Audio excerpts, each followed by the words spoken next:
Good evening, everyone. I have to put my glasses on. He was my big brother, my hero, an outstanding athlete, tough but compassionate and caring. He had a sensitive heart and was humble, never looking for the spotlight. We fought like any sibling, mostly him teasing me getting my feelings hurt, and then getting him into trouble. But he would come to my defense if anyone else tried to mess with me. To me, he should be in the Brother Hall of Fame. There was so much more to Marty in sports. If you grew up in Macon, you might remember the first McDonald's on Rocky Creek Road. All of my friends were getting hamburgers there, so I decided I told my mom I was 5 years old. I wanted to eat a hamburger at McDonald's on Rocky Creek Road. She said absolutely not. But determined to get my way, I decided I would run away from home. She kindly went into the attic and got me a suitcase and helped me pack. So I took off down the street, and getting about 3 houses down, I had to sit down because I was tired. I looked up and saw my hero, Marty, 8 years old at that time, standing there beside me, and he asked if he could carry my suitcase for me. I said yes, so we turned around and went back home. I still did not get a hamburger. When I was 13, I was drugged to an out-of-town football game that Marty was playing in for Lanier High School. After the game, the team went to eat a nice steakhouse. Marty refused to leave the school bus when the restaurant would not allow Isaac Jackson, a black player, in to eat.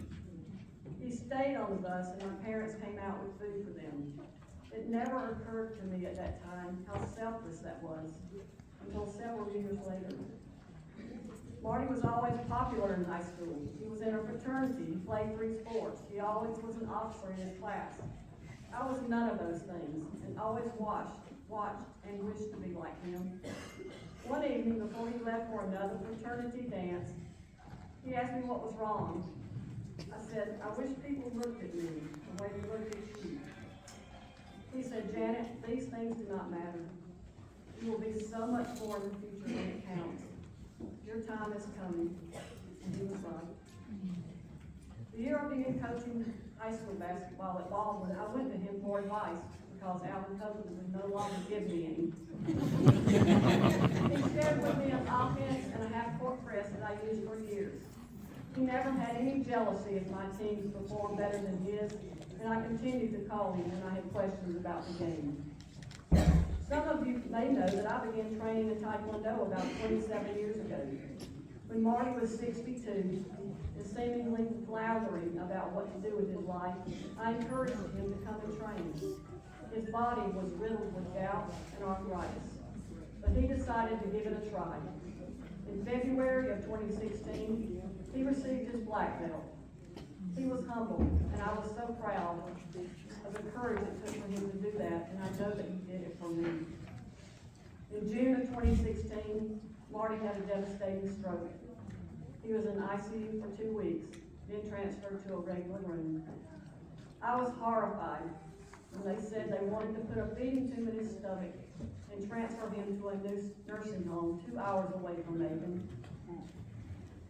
At that, the doctor said that they had to save his life unless he told them otherwise. At that time, he was only able to mumble a few words that were unintelligible. The doctor came in and asked him if he was refusing the feeding tube, and he said nothing. After several times, she turned to leave. But Marty, seeming to sense my anxiety and how terrified I was, confidently and clearly said, "No tube." The doctor said, "Well, I've heard that." Those were the last words he ever said. He died 3 days later in Pine Point Hospice while I was holding his hand. He is still my hero. He will always be my big brother. He would be totally surprised by this honor, but I thank you sincerely for recognizing his greatness as an athlete and the person of selfless character that he was. Thank you.